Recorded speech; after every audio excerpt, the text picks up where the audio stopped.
tried to spin the turbine wheel inside, it couldn't turn. But this whole thing turns around, which isn't how a turbo is supposed to work. So already there I thought something wrong with this engine, something has happened to it. Hello guys, and welcome back to Tierspec TV. It does feel good to say those words once again. Another day and another problem relating to discoveries. Yeah. So you bought that one, when was that? 2-3 years? Some years ago. Some years ago. And it arrived with a broken gearbox. On a trailer through that gate. On a trailer with a broken gearbox.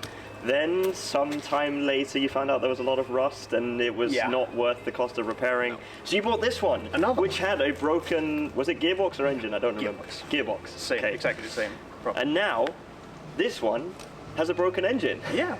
So we're playing like musical engines and gearboxes. Going through all the parts of the engine or the vehicle itself. So there are dead engine something to do. Well, it's not dead, but there's just something wrong with it. I don't know what it is, so I just went all out and said, replace the engine. It's going to be the easiest to do right now.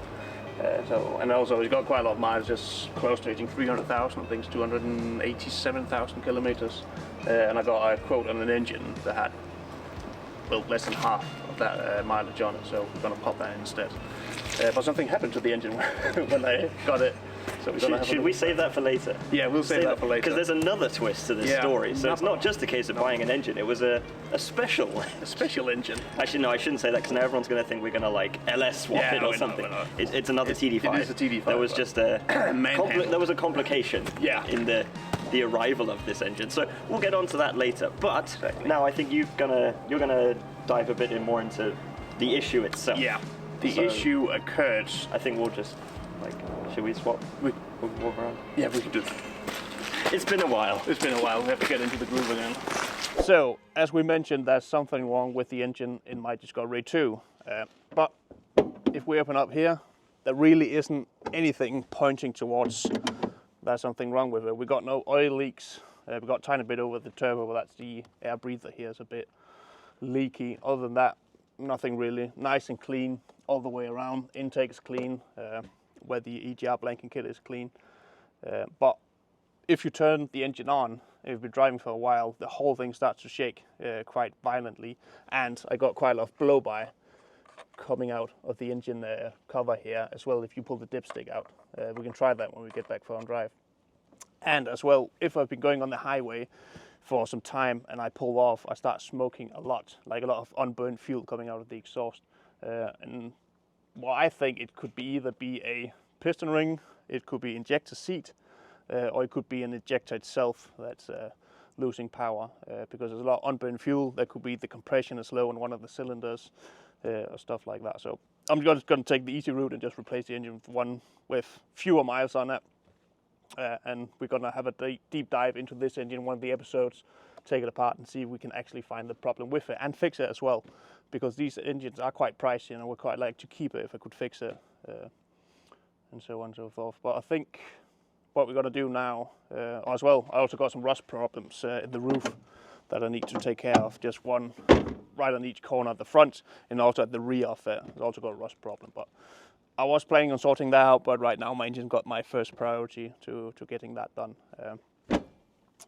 So that will be done. The engine has been to a mechanic who tried to fix it. He replaced the clutch. I don't know what kind of clutch, if it's a low stage 3, 2, 1, a standard clutch. We'll have a look at that when we pull the engine off. The reduction gearbox also been swapped, and both the drive shafts to front and rear axle also been swapped. And the small rubber donut has been deleted on it. On the rear axle, so there's not any of those problems on it, so I really don't know what it could be other than the engine. But again, we'll jump in and we'll have a drive and then you can see for yourself what the problem is with the shaking. Alright, so we're just going to pull onto the road here, and the problem normally occurs around 2000 RPM, especially if you've got an incline as well, and then a bit higher gear should start. But sometimes it doesn't show, other times it does. So it's a bit on-off kind of thing.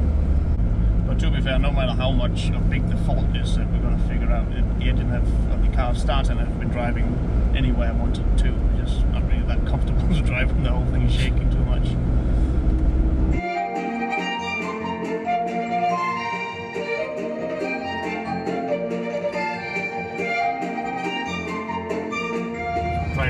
point, nothing's going to happen. It's perfectly fine.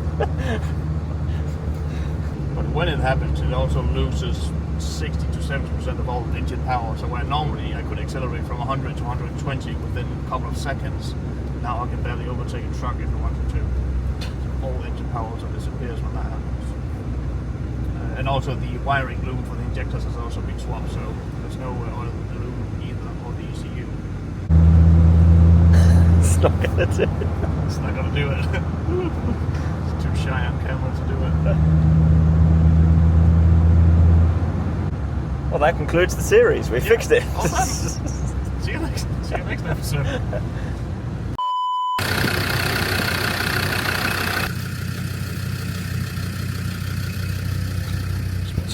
Very rich of diesel.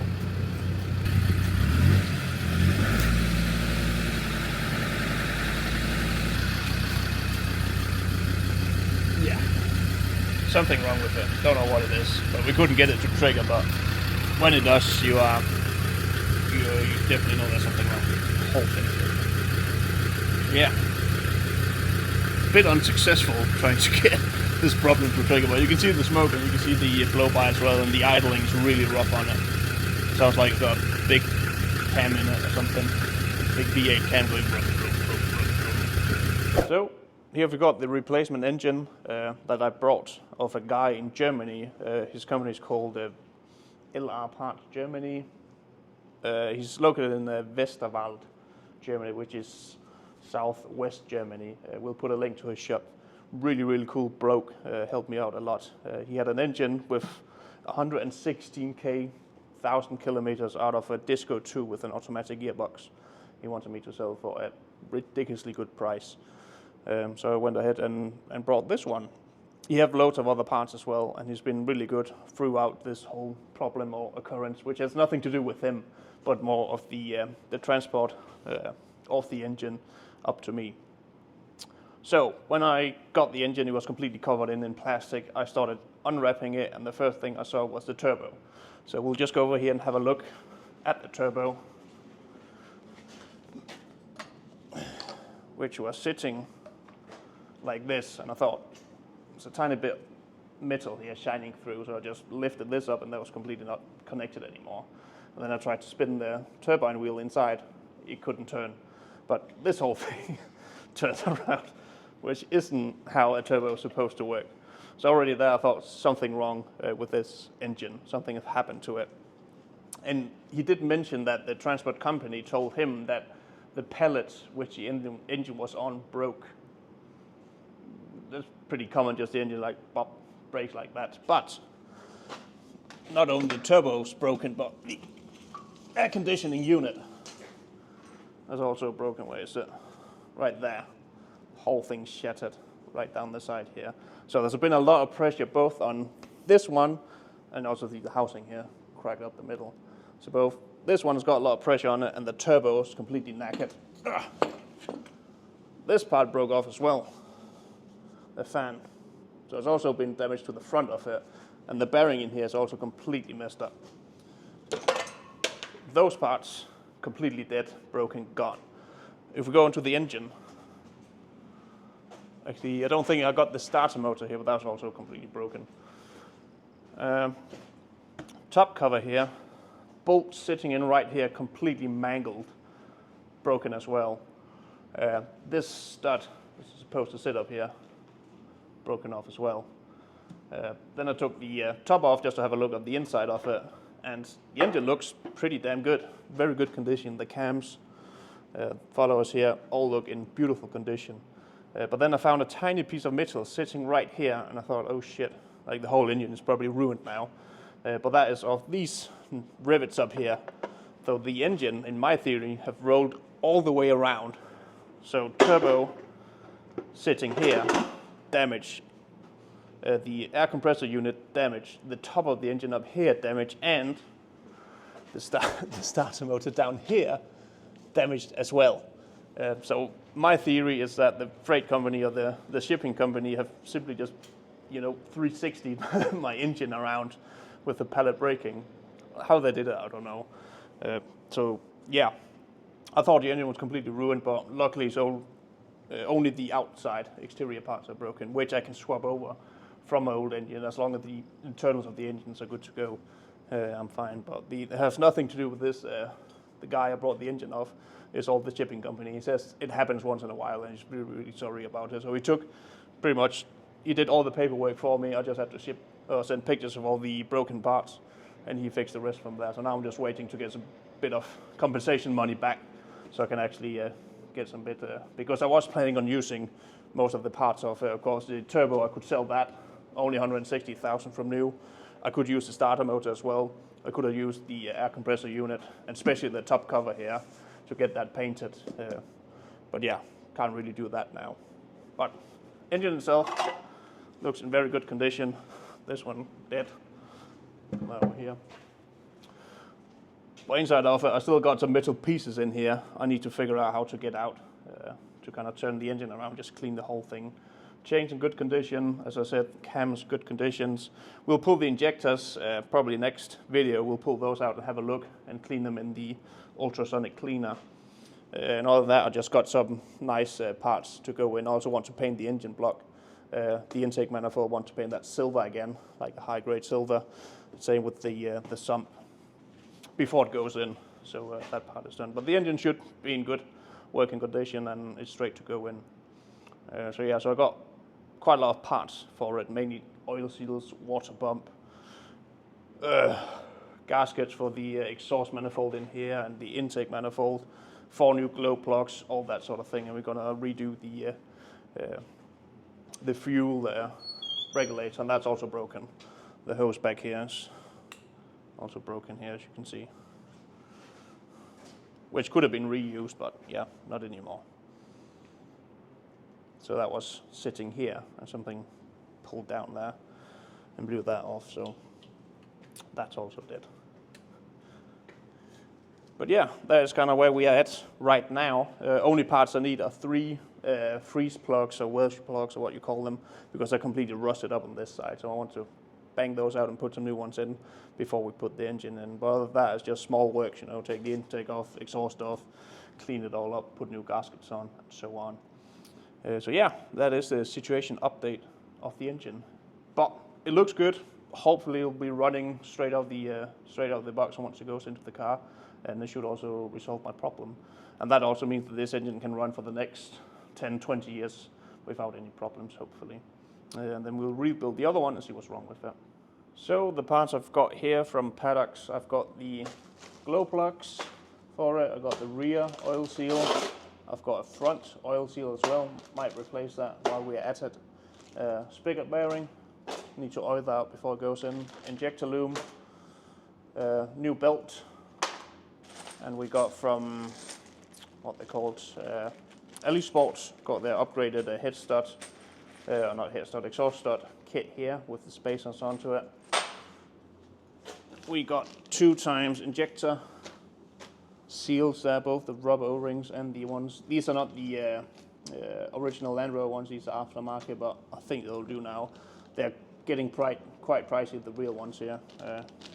Then we got the front oil sprocket cover, oil thingy, majiggy.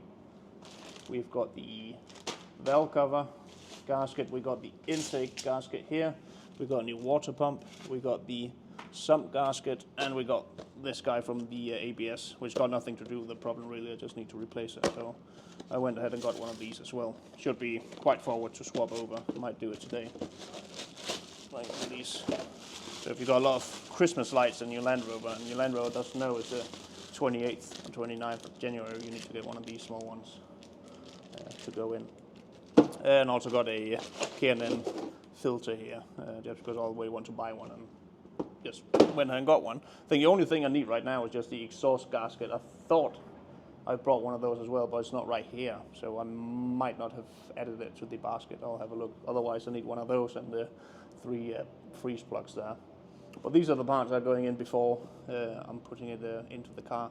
But I think now we're going to take the intake off and try and get the exhaust off as well, if we can do without breaking any studs, just to have a look inside of the engine while we can see the valve stems going up and down, if they're completely corroded or mixed up. That'll kind of indicate how long the engine has been sitting, what it has. Or it also does have the EGR kit on it, so we will see quite a lot of soot and oil residue in there. But I'll see if we can clean those out before we put the engine in as well. So we'll try and do that.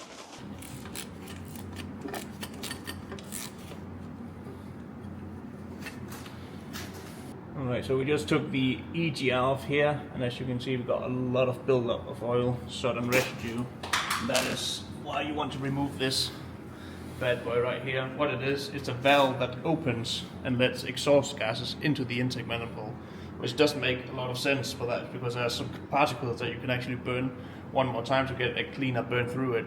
But the downside is that you're just pumping exhaust gases right into your manifold, your intake manifold, which means it will clog up and everything will be nice and oily all the way around, which has happened on this one. So intake definitely needs to be cleaned before we proceed with putting it back on. And this guy just goes straight to the bin. Don't need that.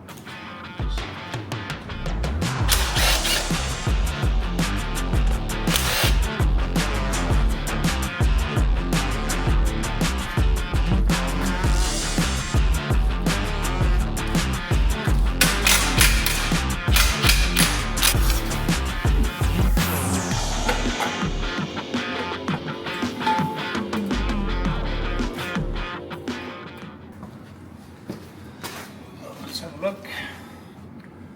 The old gasket off here.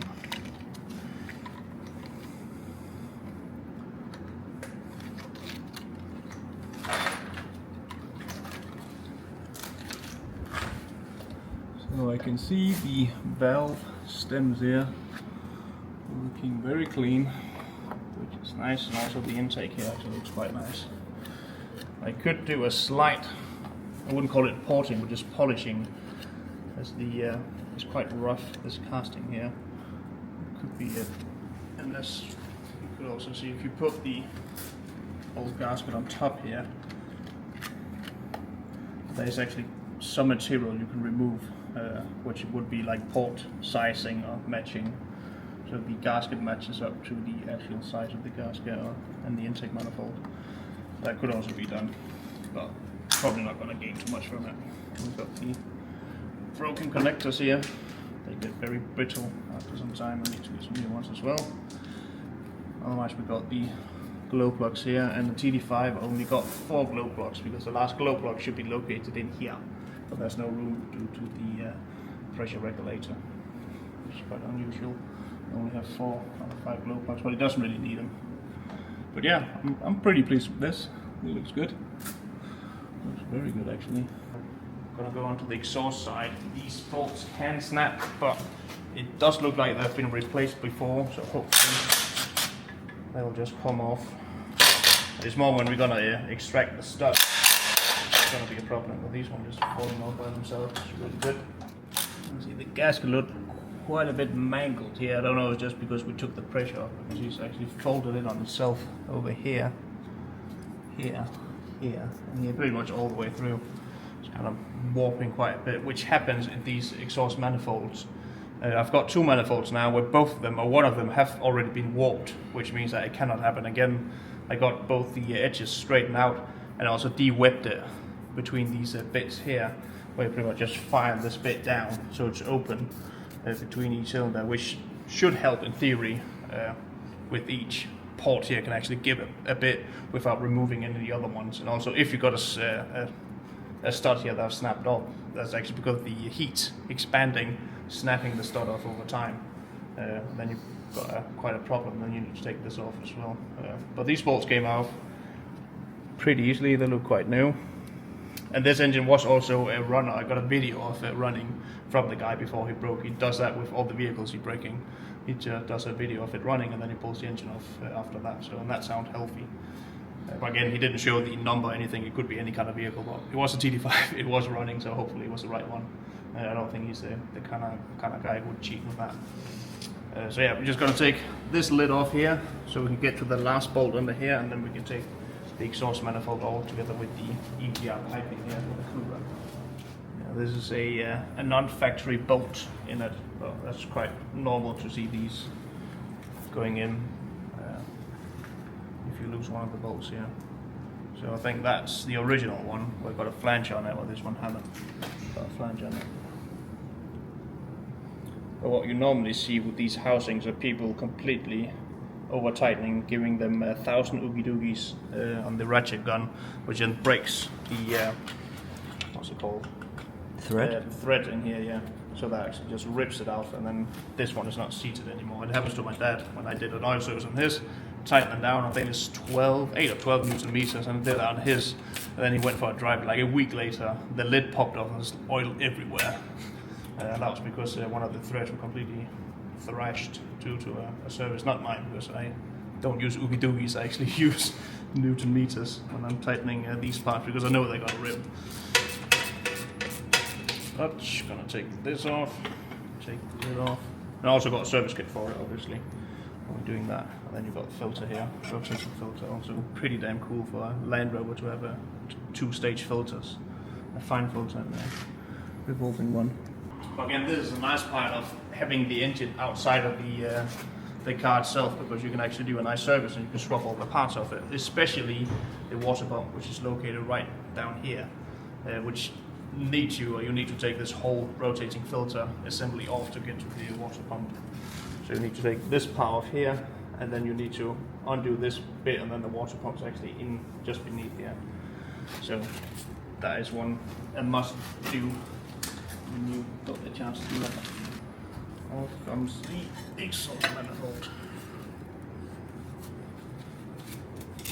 And we can see on the gasket here we haven't had any leaks. You can clearly see where the exhausts have been heating up. We maybe got a tiny bit here of blow by. Actually, we got a tiny bit there, tiny bit here. That's the only part of it. You kind of see the discoloring of the metal right there. So it's been blowing that way out. And the same here on this plug. You can see it kind of strafing out, and this part just rubbing off. So it was a bit leaking here, not a lot. And these exhaust guards are made of metal and multi-layered, so they're like stacked on top of each other. And apparently very hard to get off.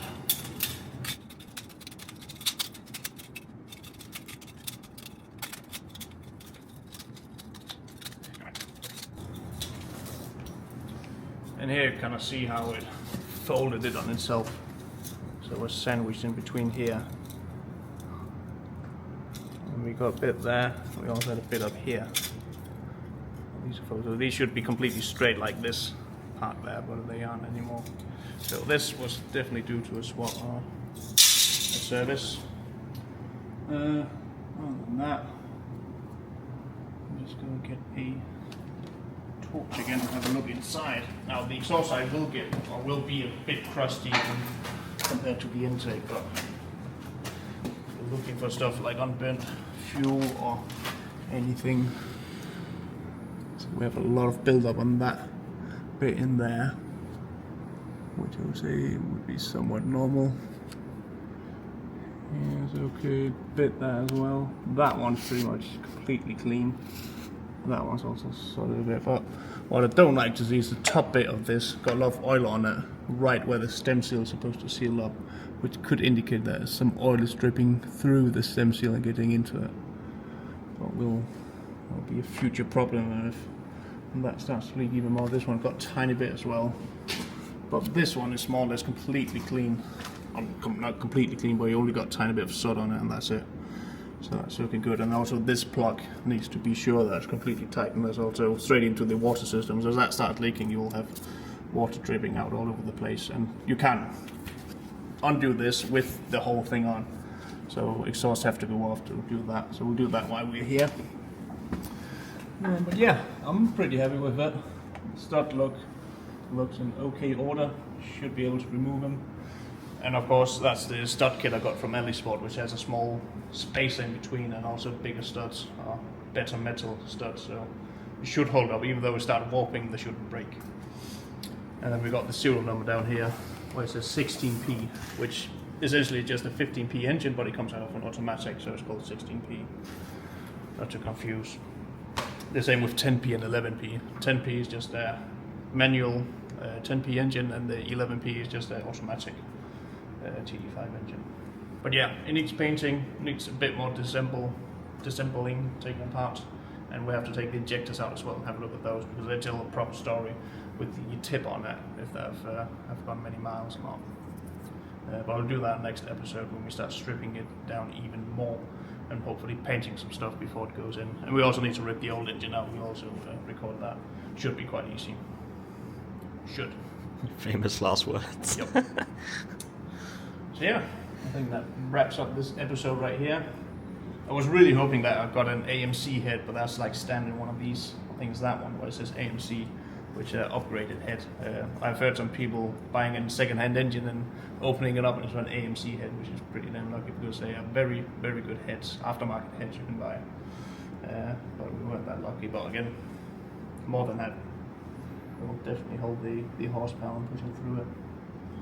I don't know if it's completely drained of oil or not, but we've got some oil in here, and there was also some oil leaking everywhere when the engine obviously tumbled around by Gorilla Shipping Limited. So we'll have a look, see if there's any oil in it as well. That's just good, just preserving it. Yeah, I'm happy. I'm very happy with it. And I did obviously clean it before you saw it here. I just had it up and washed it. That's why it's got all these rubber bits here, rubber gloves everywhere. Let me know in the comments if there are any other parts I should start also buy and replace right now. These are the parts I can kind of come up with that would be nice to do. All the small gaskets and stuff hard to get.